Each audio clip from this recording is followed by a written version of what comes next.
All right. Hello, everyone. Thank you for joining us at the Canadian Telescope Theoretical Seminars, or CATS. So we at the CASCA Graduate Student Committee, or GSC, is reviving our seminar series called CATS. So previously, CATS solely focused on telescopes and instrumentations. We now expand its scope to include the theoretical content behind the telescopes and the instrumentations. So today is our first seminar of the series. So our speaker is Dr. Adam Hincks.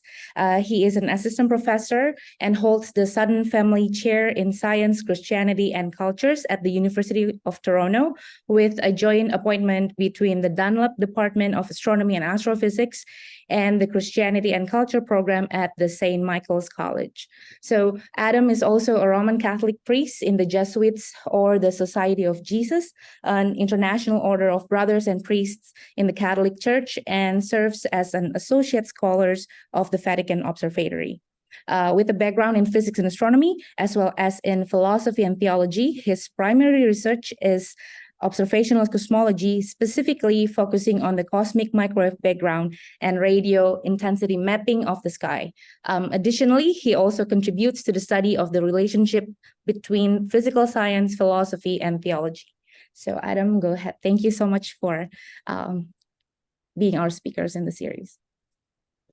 Great, thank you so much, and thank you for the invitation. Just a quick sound check that you can hear me okay? Yes, perfectly. All right.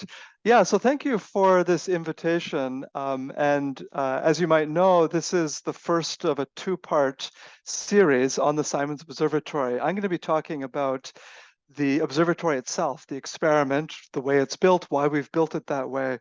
And then the sequel to this talk will be by my colleague, Renee Hlajic, also here in Toronto, who will tell you about the very exciting science that we're going to be able to do with the Simons Observatory. So I'm not going to talk a lot about science goals here. That will be in the sequel talk. There's a picture here of the current status, or the current state of the experiment, and as you can probably tell, it's still being installed and commissioned. This is a pretty recent picture, and we plan on starting observations, full science observations, next year in 2024. Here is our most recent big group picture from the last time we all got together as a whole collaboration in San Diego, not this summer, but the summer before. We're a pretty large collaboration, well over 350 people now. I'm actually the chair of the membership panel, so I see all of the new people who apply to join. So we're not a traditional telescope of the type where you can apply to do observations on it. It's more like a physics experiment where we have a set of science goals and we're going to be doing a survey of the sky as a collaboration. The data do become public eventually, obviously, but to be involved in kind of the main science effort, you do need to be a member of the collaboration. I know this is a series called Canadian Telescopes, but this is an international project. So we have about 10 countries involved from a number of institutions. But here in Canada, we do play an important role in this collaboration here in Toronto at Perimeter, McGill, Simon Fraser, UBC. Those are the ones that come to mind. So if you're interested in being involved, the route would normally be to go through a supervisor who has membership in the collaboration. The reason it's called the Simons Observatory is that our baseline project is largely funded by these two foundations and then by additional contributions from the member institutions. So we're a telescope to observe the cosmic microwave background. And while I won't say much about the science goals, I want to say a little bit about the CMB to motivate the type of telescopes that we use in the Simons Observatory. And I wanted to start by contrasting, as you probably all very well, what the sky looks like in visible light versus in microwave or millimeter light that we actually observe the CMB in. So here's a picture of the sky in optical light. And the sky is pretty inhomogeneous in visible light, so a lot of the sky is just dark. There's no light coming from it. And then you have these pinpricks where you have things that are emitting. Here, largely stars, but maybe also some galaxies. You have our Milky Way here. In contrast, if you go and look in microwave frequencies, this is what the sky looks like. It looks totally different. It's not homogeneous, it's not inhomogeneous at all. It's basically the same brightness everywhere. And if you look at the spectrum, it's an almost perfect black body. So these error bars, this was taken by the COBE satellite back in the 1990s. These error bars have been blown up by a factor of 100 so that you can actually see them. But this is pretty much the best black body in nature. And the reason the sky looks so different in the millimeter than it does in the visible or indeed in other wavelengths is that we're not looking at the same part of the universe. We're looking at the very early universe, about 400,000 years after the Big Bang, before there was any structure, when the universe was an almost completely homogeneous gas of hydrogen and helium. So you have no stars, no galaxies, just a smooth gas that's acting as a pretty much perfect black body. And of course, we're not seeing all the way back to the Big Bang because for the first 400,000 years, the universe was opaque. It was hot and all of the gas was ionized and therefore it was tightly coupled to the radiation. So everything was opaque. The mean free path of photons was very short. And then what happened 380,000 years after the Big Bang was that the universe cooled enough so that for the first time it became electrically neutral. And then the baryons, the atoms, were no longer tightly coupled to the radiation. And for the first time, the radiation could free stream. So what we're seeing is we're seeing the light that's scattered for the last time as the universe transitioned, and this transition was quite quick, cosmically speaking, as it transitioned from being ionized to neutral. So it's kind of like looking up at a cloud. You see the surface of the cloud, so the light is scattering inside of the cloud, and then it scatters the last time, and then the light free streams towards you. Similar thing here. The light has been free streaming towards us for 14 billion years. And during those 14 billion years, the universe has expanded by a factor of about 1,000. So when the light was emitted, it was the black body was 3,000 Kelvin, so you would have been able to see it. It would have been visible and infrared, but it's been redshifted to millimeter wavelengths today. So this is the most striking thing about the CMB, I think, or at least initially the most striking thing, is that it really is, the sky is really the same temperature everywhere, about 3 Kelvin today. When you see a map of the CMB, though, you're most used probably to seeing a picture like this. And what we're seeing here are actually deviations from that almost constant brightness. So if you subtract that mean temperature of 2.725 Kelvin, and you look at the residuals, this is what you get. And these residuals are real. The sky really is a little bit brighter in some places and a little bit dimmer in other places, but the temperature differences are really small, about a part in 100,000, and they're also polarized. And the strength of the polarization is even smaller than the total intensity. So what we're looking at here in these patterns of hot and cold spots are basically sound waves, where it's a little bit hotter, the gas was a little bit denser, and when it's a little bit colder, the gas was a little bit more rarefied. And the reason that you have that density contrast is because you have sound waves traveling through this medium. And typically the way that we study the pattern of these sound waves is in Fourier space. So you do the spherical analog of a Fourier transform. You do an angular power spectrum. And so that's what's shown here. So multipole, this is your Fourier variable. Large multipoles are small angles on the sky, and small multipoles, small Fourier variable, are large angles on the sky. What I want to do is spend just a few minutes, though, explaining, where these patterns come from precisely and why you get this angular power spectrum. I think typically when the CMB is being introduced, people move too quickly from the coordinate space to the Fourier space, and they start describing the physics in terms of these Fourier modes, which is a perfectly good way to do it mathematically, but I at least think more clearly in coordinate space. So I want to spend a bit of time just explaining where this pattern comes from. Why did sound waves make this pattern in the microwave background that we see that's coming from 400,000 years after the Big Bang? So let's imagine that initially, right after the Big Bang, that the universe was perfectly homogeneous, except for a single point in space that will represent as a delta function. So let's imagine this was the initial condition. Perfectly homogeneous density of the cold dark matter, of the baryons, and of the photons, except at this single point where you have an overdensity, which I've just normalized to unity here.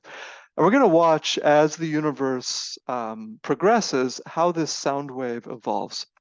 Now remember, the baryons are really hot, so they're ionized and they're tightly coupled to the photons. The photons at this overdensity, because there's an overdensity, that's going to create radiation pressure, which is going to drive a wave. Okay. Now, because the baryons are coupled to the baryons and the photons form pretty much a single fluid.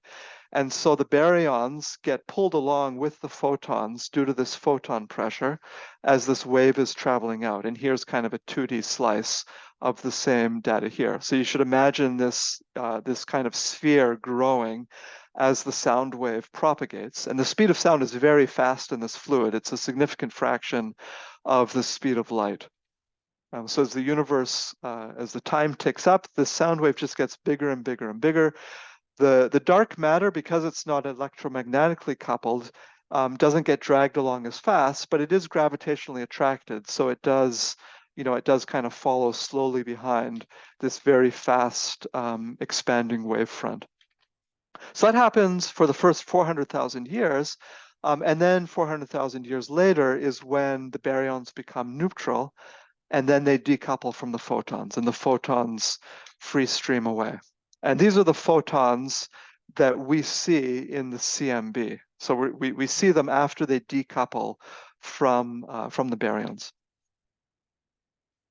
So we're seeing the photons from this moment. And if this really was the initial condition of the universe, that you just had a single overdensity, this is what the CMB would look like. You would see the same temperature everywhere, except you would see a slice through this spherical sound wave that had grown to about a radius of 150 co-moving megaparsecs.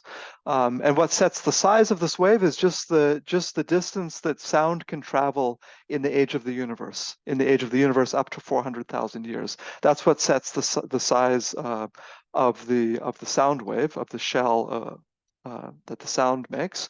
And because we're seeing a surface of last scatter, you can think of it as making a slice through this three-dimensional sphere, and we're seeing a cross-section of it. Okay. Now, obviously, this isn't what the CMB looks like, because the initial conditions of the universe weren't a single delta function. But as far as we can tell, the initial conditions after inflation, if inflation happened, and I'm sure in the next talk, Renee will say a lot more about inflation, because that's one of the big things that we're trying to discover with the Simons Observatory.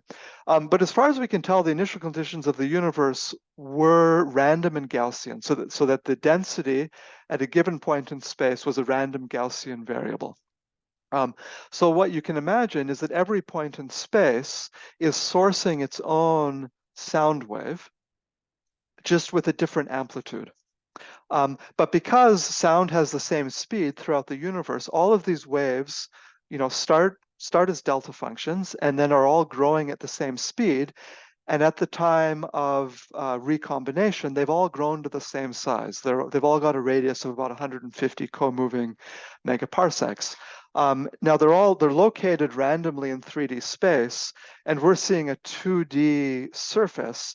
So where this 2D surface slices through, these sound waves, these spheres will be random. So some, we won't always slice through near the middle. Sometimes we might just get a limb, like you see here. But the slices are all from spheres that are the same size. And if you imagine that every point in space is sourcing one of these sound waves, then you can think of the CMB as just a superposition of all of these slices through these sound waves, and you get something that looks very much like the CMB that we observe. And so, to a good approximation, what we're seeing is just the superposition of all of those slices of the sound waves. There's some more detail in there in what we're seeing that I've got in this asterisk. But for our purposes, this gives you a good kind of intuitive sense of where this pattern comes from. Now, you can't see any of these individual slices through the spheres, but this scale is imprinted in the CMB. And that's why when you move into Fourier space, that's why you get this really nice coherent pattern. If you think of the Fourier transform, just the regular Fourier transform of a top hat function, in Fourier space, that gives you a ringing sinc function, right? And analogously, you get something like that here. The map is dominated by this single scale. So it's like by that kind of disc-like shape that I was showing earlier. And if you take the Fourier transform of that, you get a peak corresponding to the angular size, and then you get the harmonics. So you get this really coherent structure in Fourier space because you're probing largely your coordinate space is dominated by this one scale. And this is really powerful, or one of the things this is really powerful for is for figuring out the geometry of the universe. So we know physically how big these sound waves are because we understand the physics of this plasma. We know that it should be, this given physical scale. What we actually measure, though, isn't a physical size, but an angular size. And if you take the quotient of those, the known physical size to the measured angular size, that gives you the angular diameter distance. This is just the small angle formula for a triangle. And so if you measure the angular size, that tells you how far away the angular diameter distance to the surface of last scatter. And this is how we first figured out the global geometry of the universe. You're basically using the CMB to measure the angle in a very large triangle. And the angular size that you see depends both on the expansion history of the universe, but also on its overall geometry. So if the universe is flat, you get one angle. If it's got a negative curvature, you'll get a smaller angle. If it's got a positive curvature, you'll get a larger angle. And when in the early 2000s, people first measured where this peak was, what the angular size was, that's how we figured out that the universe is flat. So that's just one thing you can do with the microwave background. But there's a really kind of rich source of information in the CMB for a whole bunch of cosmological information that I'm just putting on this slide. And this slide is basically meant to say, wow, look at all of the amazing science you can do.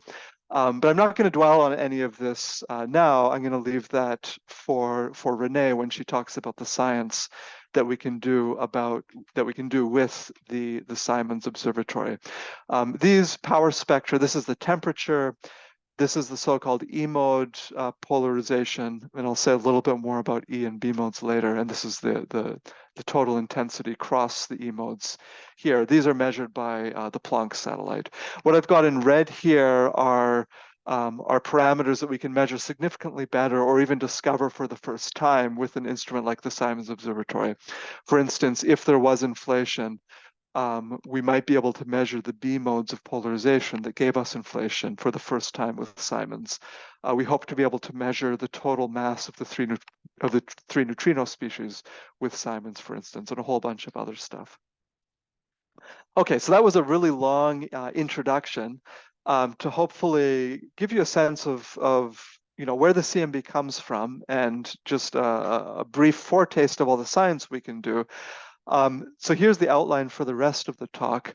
I'm going to tell you how you actually the kinds of detectors that we use to actually measure those tiny temperature variations that we saw in the maps earlier. Then I'll motivate why we have the types of telescopes that we have in the Simons Observatory.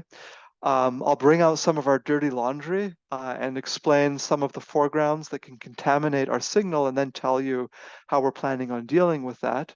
I'll very, very briefly talk about software, which is a major part of an observatory like this, and something that I work on and that my group works on here in Toronto.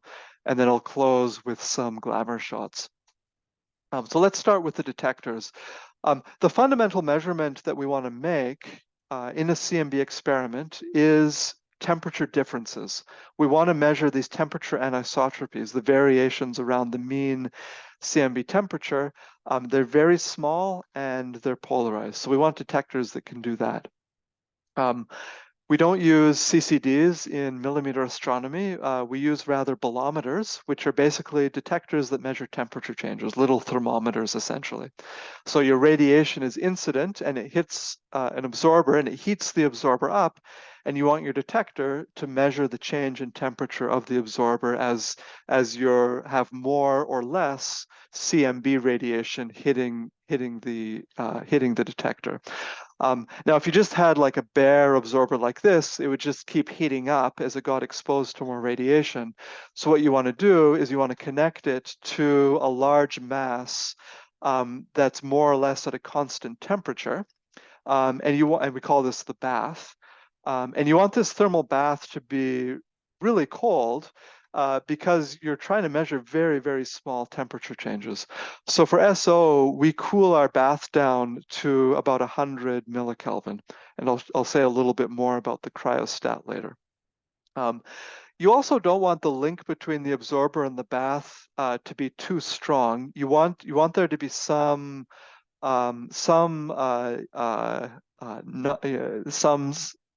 you want there to be some resistance in the conductance so that you can control how fast your detector responds. And that's a combination of your conductance to the bath and also the heat capacity of your pixel, and that gives you a time constant to how fast the absorber can heat up and cool down in response to incident radiation. And you basically want that speed to be such that it's not really lagging behind how fast you read out your detector. So you don't want it to take a long time to cool down or to warm up.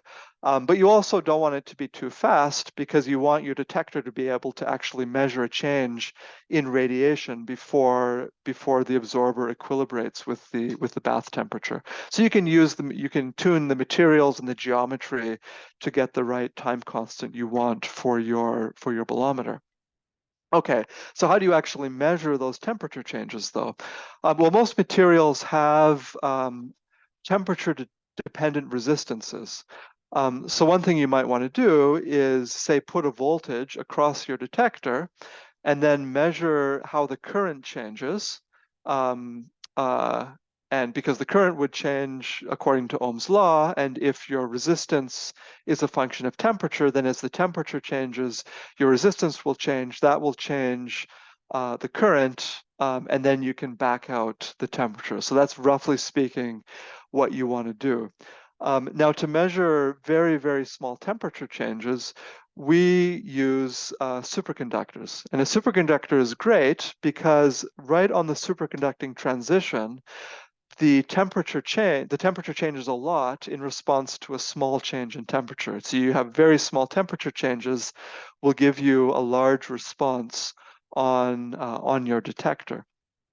The question is, though, how do you hold your detector right on this transition? Because the transition is very narrow, and you want to connect a lot of detectors to a single bath. And you'll try and make the superconducting transition the same in all of your detectors, but it's not going to be exactly the same. And it's very hard to hold, a bath at a very, very precise temperature. So it's not as though you can just set your bath right on the temperature transition here. You need to do something different to hold the detector on the transition. And so what you do is you put this circuit in your detector. So these detectors are called transition edge sensors. Transition edge because you're working on the transition edge of the superconductor. What you do is you put your bath below the superconducting transition. So our bath is around 100 millikelvin, but then you run a current through this circuit. So you basically put a constant voltage into the circuit, and then you put a normal resistor in the circuit as well, the shunt resistor. And so current that flows through here will get dissipated due to the resistance, and that will heat up the detector.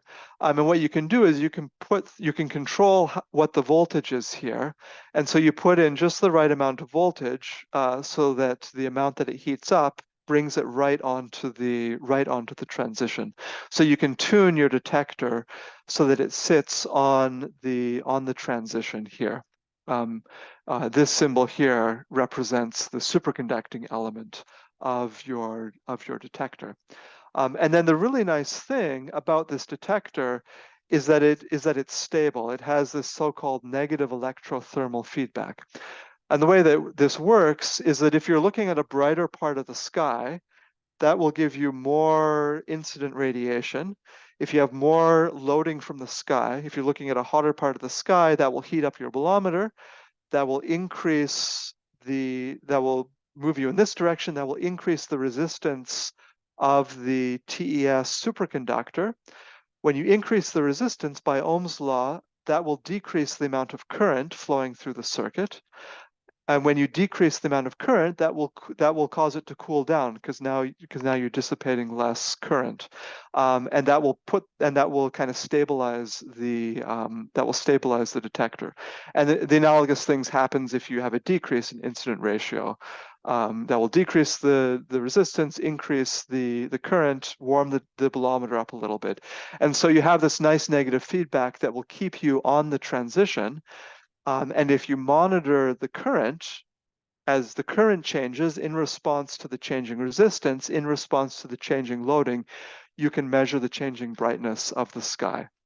And so the way we read it out is you put an inductor in the circuit, you use a radio frequency squid amplifier, and then you couple that to another inductor, and then you can read it out. You can amplify it and read it out. And now you're reading out how this detector is responding to the sky. Now, obviously, we have more than one detector on the Simons Observatory, and I won't dwell on it, but we have this really nifty scheme where we can read out a whole bunch of TESs using a single readout line. And the way that we do that is each of these RF squids we can tune to a different resonant frequency. And then we can read all of those resonant frequencies on the same line. You basically just take a Fourier transform at the end, and each detector will have its own frequency in the Fourier domain, and that resonant frequency shifts a little bit in response to the changing current. So I went through that really fast, but basically the bottom line is we have a scheme for reading out lots and lots of these detectors at the same time. This is what our detectors actually look like. So we put a whole bunch of pixels on a single wafer, as we call it. This is about 6 inches across. And this is zooming in to look at individual pixels. And you'll see that in individual pixel, we have these little fin-shaped objects here. This is what's coupling to the radiation that's coming in. And each of these orthogonal directions is sensitive to an orthogonal polarization of the microwave background. So this is where we get our polarization sensitivity to. So this puts a current in these in the pixel, and then each of these polarizations, there's a line on the wafer, and then we dissipate the field and dump it into heat on our absorber here, where we have the TES detector. And what's really nifty here is that you might notice that for each pixel, so we have 2 polarizations, but we actually have 4 detectors per pixel. And that's because in addition to the 2 polarizations, before you dissipate the signal into heat that's detected by a TES, we actually branch each polarization signal. We split the signal, and then we have filters so that we can be sensitive to two different frequencies of incident radiation. So we actually have 4 detectors per pixel, 2 per polarization, and then we have 2 frequency bands per pixel. And the reason we go to that trouble is that really real estate is really important to us. We want to have as many detectors on our focal plane as possible. And so if we can double up each pixel so that it's sensitive to 2 frequencies, that's a big win for us in terms of sensitivity. So here are those wafers for our lower frequencies, and I'll list the frequencies that we look at later. For our lower frequencies, this is what the detectors look like. And then we put them either behind these micro machined feed horns for our medium and high frequencies, or these lenslets for our low frequencies. And these feed horns and these lenslets give us a nice clean beam on our detectors. And then everything goes in a big cryostat. So this is our cryostat for the large telescope. I'll tell you what kinds of telescopes we have in a second, but for our large telescope, we have this enormous cryostat where we can put in up to 13 of these optics tubes, where light comes in the front through this window here, gets focused some more by some lenses. The beam gets further defined by this Leo stop, and then the detector arrays are on the focus of the telescope back here. And then we cool everything down, or many of the stages down to 4 Kelvin through these helium pulse tube coolers. And then we have a helium-3, helium-4 dilution refrigerator to get down, to get the bath temperature down to 100 millikelvin. So those are the detectors. That's how we measure really, really small changes in the sky brightness that's polarized. Let me tell you now about the telescopes themselves. So the telescopes are designed to basically maximize the science that we can get out. And again, I'm sounding like a broken record, but I'll defer to Renee's next talk to tell you about the science. But this just kind of summarizes some of the science goals for SO and showing you where in the angular power spectrum that we're going to be measuring those science cases fall. So one of our big goals, for instance, is to try and measure the polarization pattern in the B modes that's very, very faint. That's the signature of cosmic inflation at the beginning of the universe. That occurs mainly at larger multipoles. Oh, sorry, at smaller multipoles or larger angular scales. But then a lot of our science happens on smaller angular scales or at higher multipoles. So we really want an observatory that's capable of looking at these larger scales, but also has a high resolution to get some of these other science cases at high resolution. So we want sensitivity to lots of angular scales. And we also want really, really, really good sensitivity. The intensity part of the CMB is already very faint. The polarization signals are even fainter than that part in 100,000 temperature anisotropy. So we want really, really good sensitivity. So this is our projected sensitivity. The first 3 colors here are from previous, well, these 2 are from previous experiments. Lightbird is an upcoming satellite experiment. But SO here, these are our forecasted sensitivities to how well we can measure the angular power spectrum. And to get this sensitivity, we just need lots and lots of detectors. So we just need we need big focal planes that we can just completely cram full of detectors. And that's one reason why we have more than one telescope, is just so we can fit more detectors on.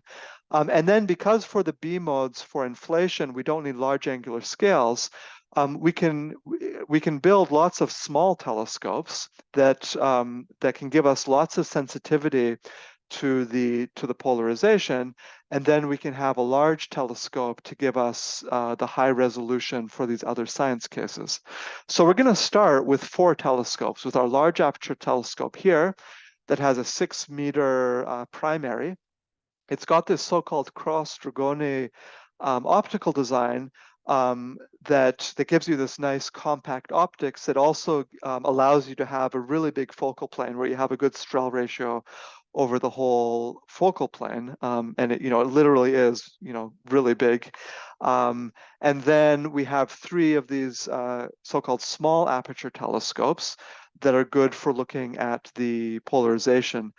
These are actually not reflecting telescopes; these are refracting telescopes. So all of it works with lenses. There's a window and then a bunch of and then lenses that focus the light onto the focal plane. Here's what the cryostats look like in real life. So I showed the cross section earlier of the large aperture telescope cryostat. Here it is for the small aperture telescopes. This cryostat here for a large aperture telescope is simply enormous, such that you can fit several graduate students inside.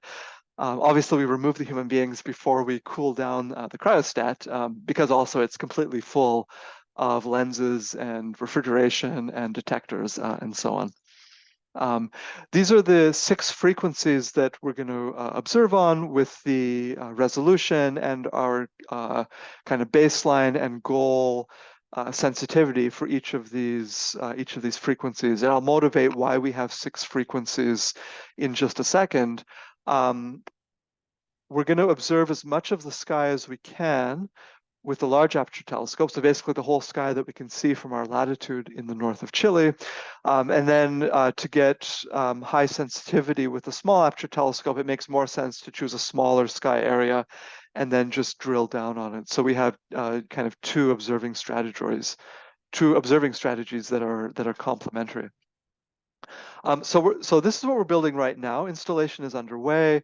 We're going to start our observations next year in 2024. There's going to be a total of 60,000 detectors spread between these 4 telescopes. And I forgot to say this, but this is unprecedented. So this is like an order of magnitude leap in the number of detectors that's being put on a CMB experiment.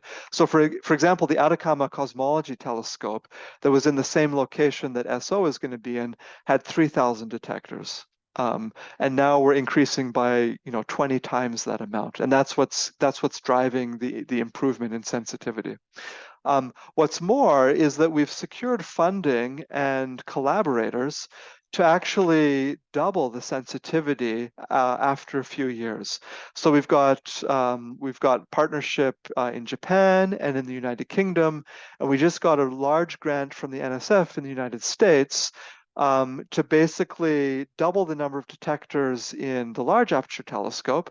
So in the nominal plan, we're only putting 7 out of 13 optics tubes in the large telescope, but we're going to put all of the possible optics tubes in starting in 2028, and we're going to have 6 small aperture telescopes, and we're funded to run through to 2033.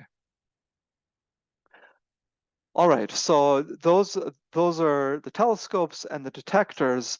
Let me give you a little bit now of the dirty laundry of the foregrounds that we need to contend with, and this motivates why we're observing in Chile, which I've only alluded to so far, and I'll tell you a little bit about how we actually observe the sky that's also motivated by dealing with the foregrounds.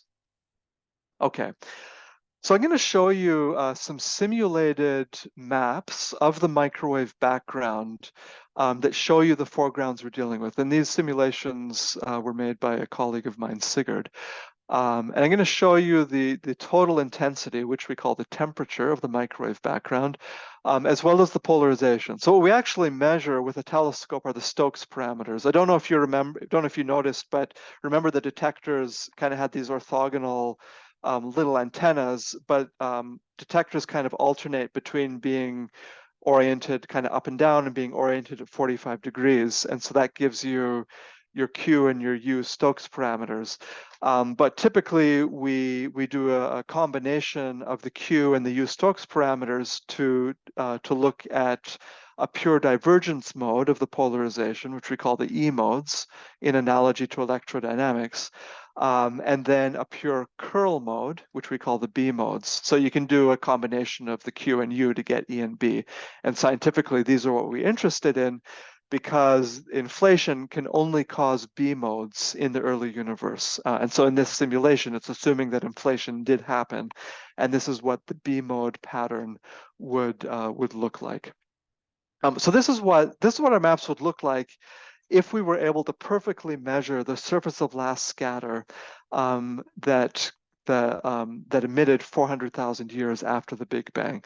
But stuff does happen to the light on its way to us.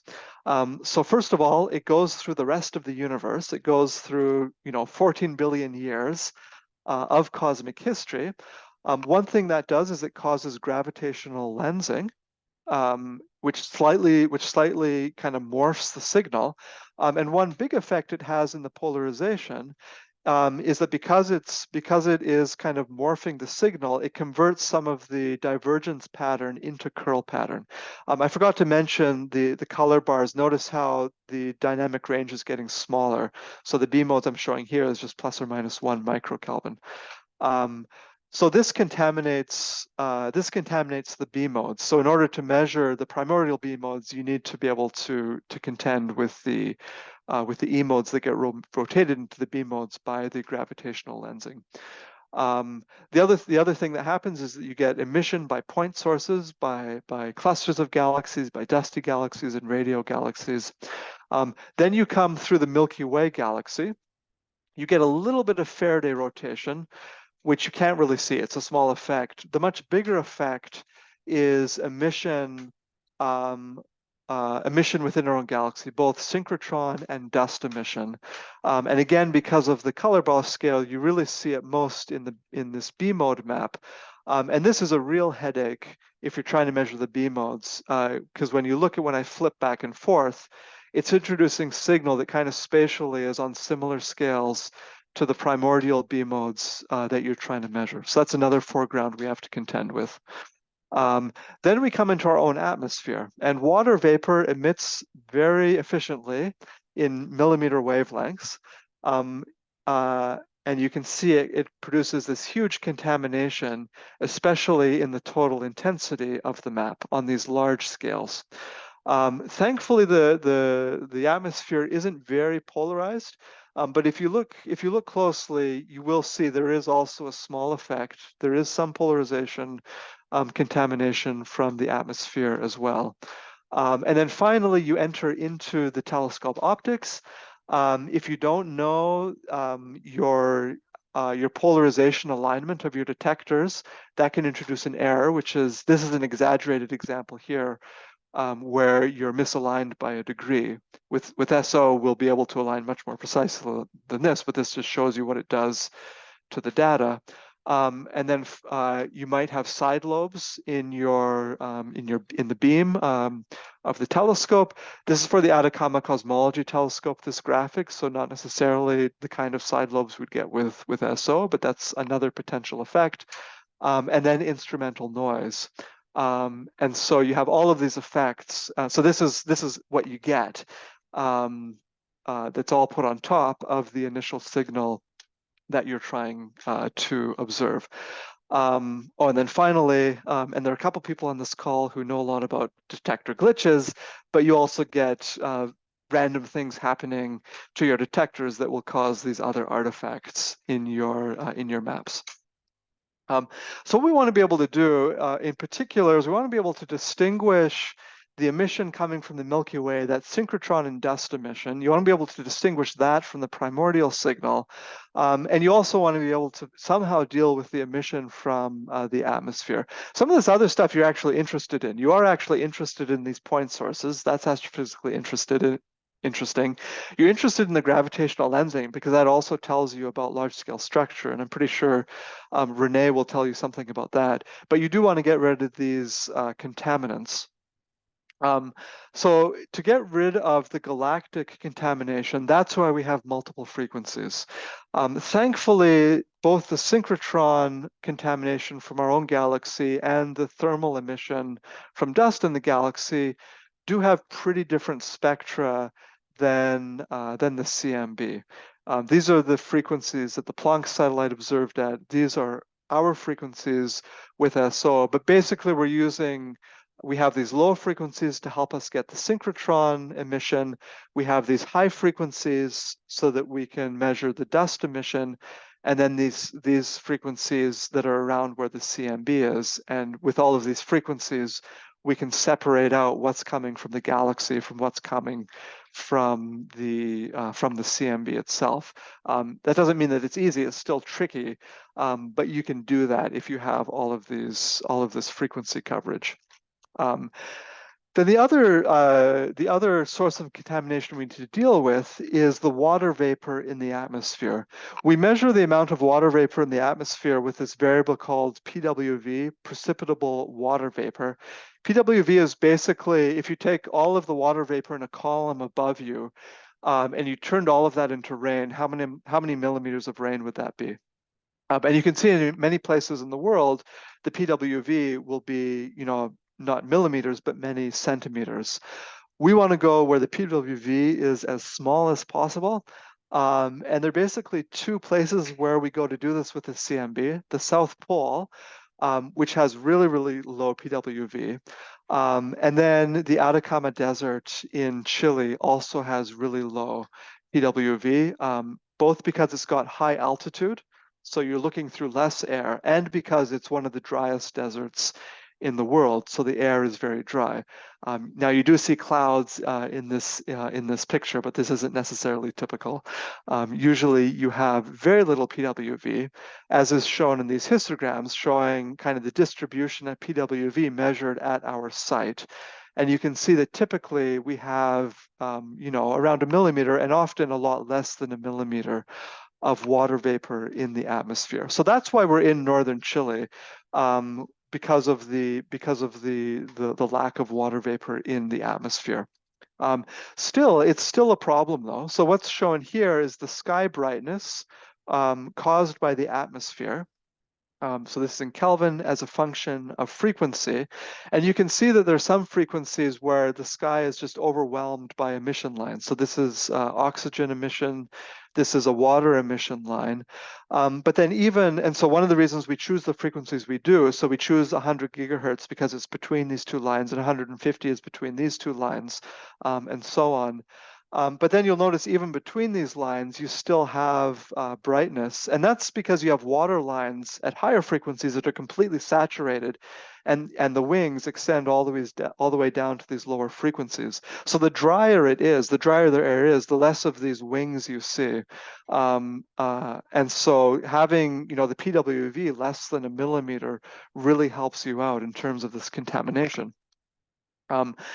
It gets even worse though, because it's not just that the sky is like this constant temperature. It's not the same temperature everywhere. The sky, the atmosphere is complicated. So you have this inhomogeneous emission. It's going to be brighter in other places than other places, and it's changing all the time. There's wind blowing. The atmosphere is turbulent, and if you look at the spectrum, at the temporal spectrum of what you see in the sky, of the brightness of the sky. So if you stare at the sky and you look at the Fourier transform of the time series, you get this huge 1/f noise term. And this is all because the atmosphere is just dancing around over time. And you've got the wind blowing, and you've got water vapor blowing here and there. And so on longer time scales, you're just completely swamped by this 1/f like noise.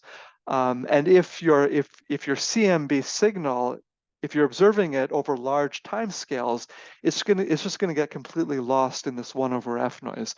So what we want is an observing strategy where, as much as possible, the celestial signal we're interested in enters into our time stream on fast cadences. So we're observing it really fast. And so we have two strategies for that. One is that we scan the telescope back and forth. The way we observe is we move the whole telescope in azimuth back and forth. And during the night, the sky rotates. And so we can build up our survey area by scanning back and forth during the night. And what that does is that modulates our signal, moving it to a higher frequency so that it's not buried in that 1/f noise. And kind of a cartoon way you can think about it is, if you're interested in knowing, how different the CMB is here to here, you want to observe this point pretty fast after you observe this point, so that the atmosphere hasn't changed a lot as you move the telescope from here to here. So you want to move the telescope so that you're comparing the temperature at different points on short time scales. And then for the polarization, because we want to be really sensitive to the polarization, we modulate the signal even more with a rotating half wave plate, which is basically rotating the polarization of the CMB on fast time scales. So we have these sapphire half wave plates. We rotate them at 2 Hertz. Because it's a pseudo vector, the polarization, that means you're modulating the signal at 4 Hertz. And that takes, when you're scanning the telescope, you can move the signal kind of here to around 1/10 of a Hertz. But with these half wave plates, we can modulate it and bring it up to where it's, above the 1/f noise in the white noise region of our detectors. Okay, I'm almost out of, we're getting close to the hour, but I've only got a couple more minutes. Let me just quickly tell you a little bit about software and then show you some pictures and then take some questions.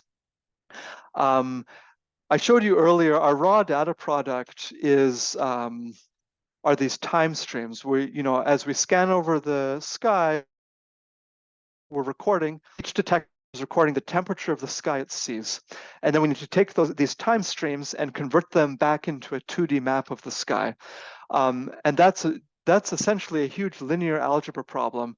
But there's a whole bunch that you need to do as well in order to make this all work. And this is another slide where I'm not going to describe any of the details, but the point of the slide is just to say that to support and to run and to turn the data from a telescope like this into products that you can use for science requires a whole bunch of largely custom written software. And so for the Simons Observatory, a lot of our effort, a lot of our person power goes into creating this software. And that's one of our major efforts here at the University of Toronto. So I'll leave it here for the software. I just wanted to flag that to stress that this isn't just an experiment that consists of hardware, but a huge part of the experiment is the software and the computing infrastructure. So let me just finish in the last minute by showing you some recent pictures from the site. So this is what the site looks like. This is the large aperture telescope here. Here are the 3 small aperture telescopes. These structures here are ground screens that shield us from the radiation coming from thermal emission from Earth itself. Here's a picture of the large aperture telescope with several people at the site. The only thing that's missing currently are the mirrors. That's why you can see right through, but the mirrors will arrive next year and be put in here. The cryostat is in this part of the structure here. So here's the cryostat getting lifted up a couple of months ago into the telescope. Here's Simon and Anna from UPenn who are kind of closing up the cryostat before it was being put into the telescope. Here is one of the small aperture telescopes being put on its mount inside the ground screen, and I'll finish there with this picture from Anna showing the site. So thanks for your attention. Happy to take any questions in the few minutes remaining. Thank you so much, Simon. Oh, Adam, sorry. I was there's a glitch over there. I got my message across. All right. Does anybody have a question? You can just unmute yourself and ask your question, or if you want, raise your hands. Anybody in the room have a question? And just for information, for some reason my Zoom doesn't show me the video when I'm sharing my screen, so I can't see you. Yes, Jess, go ahead. Thank you, Adam. That was really wonderful. I'm just curious. On the software side, you mentioned, I mean, it looks extremely complex and intricate and like a whole lot of work. And because it's an international collaboration, I'm wondering where you have chosen to, I guess, have a home base for the software and eventually for the data. What kind of compute facilities are you using and where are they based, and how has your experience been with, I don't know, just organizing everybody on the collaboration to have access, and can you talk a little bit about the organization there? Yeah. So we do have a fairly detailed organizational structure. If you look at the org chart for the collaboration, it has a lot of boxes and a lot of lines connecting the boxes. This is something we realized very early on in the project, that we would need to be quite organized with how we develop our software. So we have a number of different teams within the collaboration that are working on the different software components, and each team has a lead, and we have a layered structure with kind of different levels. And we have telecons where we all talk to each other. We use Git repositories to do pull requests and all of that fun stuff. For the compute, it's going to be spread around. So the data are actually recorded, obviously, in Chile. We bring the raw data. Well, one thing we do on site is we package the data into kind of archival format, and that's one thing here in Toronto. I think I saw Jason in the audience. He worked a lot on kind of packaging the data into the archival format. Then we bring back to North America.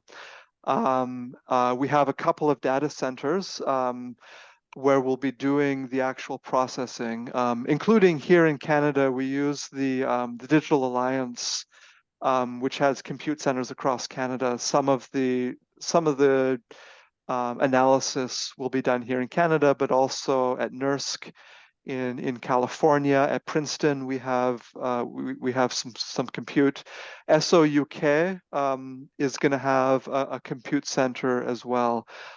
So it's going to be kind of a multi-center solution to that, to where we do the computations. Okay, I see. So Simon's Foundation, for example, they don't supply computer resources. It's sort of yeah, it's a multi-pronged approach. Yeah. Okay, cool. Thank you. Adrian, go ahead. Yeah, sorry, if you wanted to go ahead, Yeah. that's fine as well. But Yes, yeah, go ahead. okay, cool. So yeah, I just had a question to make sure I understand on the process for cooling the detector. Mhm. You mentioned you want to maintain this semiconductor or superconductor at the transition point Mhm. to cool, like to basically is it to like make the detector stay at the exact temperature we want, or is it for the bath? I'm not sure to have understood this point Yeah, let me completely. go back. Yeah, okay. Yeah, this part here. Yeah, so okay, so when you're on the superconducting transition, a small change in temperature gives you a relatively large change in resistance. So you don't have to, you can see my cursor, right? Yeah. Yeah. Yes, yes, yes. So you don't have to move, you don't have to, like, if you change the temperature a little bit, you get a large resistance. So that's that's what makes these things sensitive. So that's why you want to be living here on the transition. If you're living here, then you can't really detect anything if the temperature changes. But if the temperature changes here, then that causes a measurable change in the resistance. Does that answer your question? Yes, yes, I think yeah, and like I understood the system like of current to like make it stay at this transition. It's very smart. Like it's like, and even like I also want to mention you mentioned like you talked about all those like technical constraints that are like so numerous. It's really like when you start diving into the really observational sides of astronomy, it's very different from running simulations on the computer, right? Like you have so many problems you have to deal with just with the like the bias you have in the CMB images. It's crazy. Like Yeah. Yeah, and one thing I can say is that this technology has been developed over the last 20 years or so. So I mentioned in passing the Atacama Cosmology Telescope. which I worked on when I was a graduate student. That was being built in the 2000s, and this was a new technology back then. So one thing we were working on was they were being fabricated at NASA Goddard, and then in Princeton, where I was doing my PhD, we were characterizing these things and figuring out how to deploy them on a telescope. And I forgot to put it in, but I actually have a picture of us on the roof of the physics building there with a small test telescope where we made the first measurement of the sky using these devices. But what's amazing is that over the last 20 years, this technology has really been perfected, so that now we're able to deploy tens of thousands of them on a telescope. And as you're saying, it doesn't mean that is easy, but we really have an amazing team that's actually able to do this. And other telescopes like the South Pole Telescope, for instance, like BICEP, like SPIDER, just to mention a few other CMB experiments, all use this TS technology. Yeah, no, it's really great. Thank you again. Great talk. Yeah, you're welcome. Great question. Nice. Anybody else have questions? I have three quick questions, actually. So the first one was related to what Jess said about the data. Will the data be available to public eventually on the archive or something? Or you have to be in the collaborations to be able to access the data? So useful data products like the maps will be available. I can't remember what our schedule is for releasing them. But we will analyze them for the principal science. So for example, we'll look for the B modes, we'll make measurements of cosmological parameters with the maps, we'll publish them, and then we'll release the maps. Kind of that's the model. We'll also have other data products. One thing I didn't talk about, but that I'm very involved in, and my group here in Toronto, as well as Renee's group, is time domain science. We're going to be doing millimeter time domain science, and so we also have a plan to be sharing kind of alerts and so on if we see any transients. So that'd be another example of data that gets shared with the public. That's amazing. Second one is so about the temperature differences.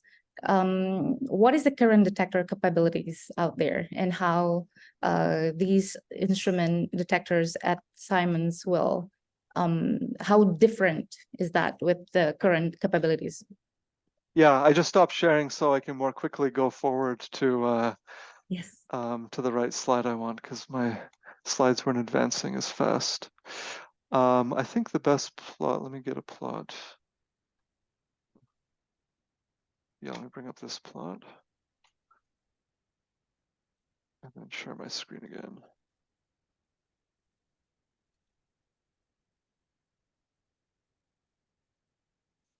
Okay. So in terms of capabilities, I'll start with that.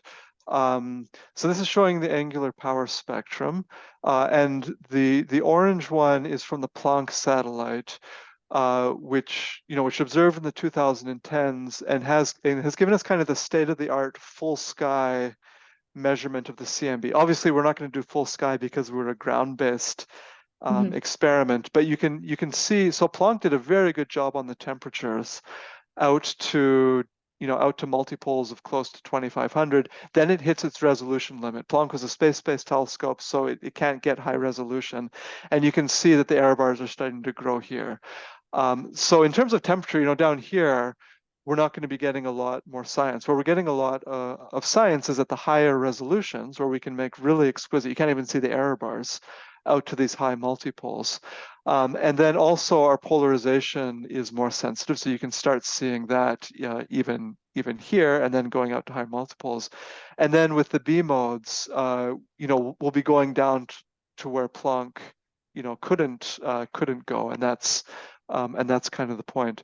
In terms of numbers, the units we typically use are shown here. So microkelvin arc minute, and the reason the arc minute is in here is this is a diffuse signal. So if your beam were an arc minute, then you would get like you know, you get 8 microkelvin in your beam at this frequency in your map.